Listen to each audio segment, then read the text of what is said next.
ทันเมียนอยู่อ่องวายเพราะจีจะเขมงปรารบรัง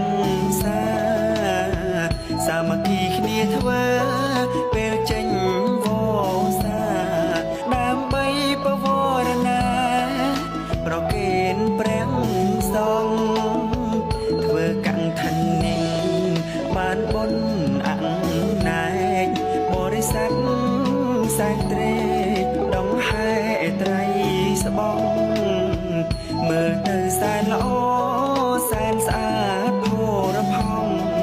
មានបាតត្រីស្បង់អដ្ឋังបរិខាបុណ្យកង្ខនិញមានកាលកំណត់មួយខែត្រូវចប់គឺធ្វើពុំបានញាតិមិននាំគ្នាមនីគ្រប់ប្រានសាងបុណ្យនិញបានអានិសង្ឃ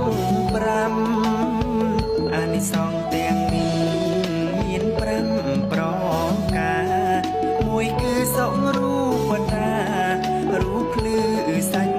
ចាំបើកើតជាមនុស្សអាយុ100ឆ្នាំសាច់ឈាមនៅចាំ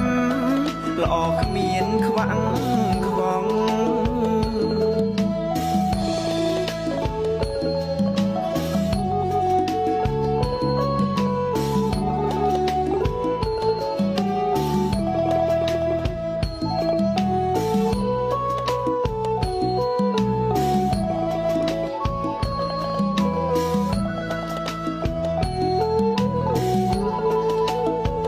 អានិសង្ឃទី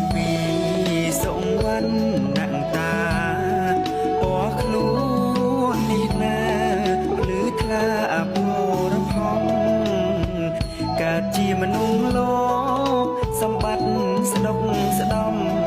សម្បុរខ្លួនសំល្អស្រងសោភីចំណែកទី3សង្សន្តា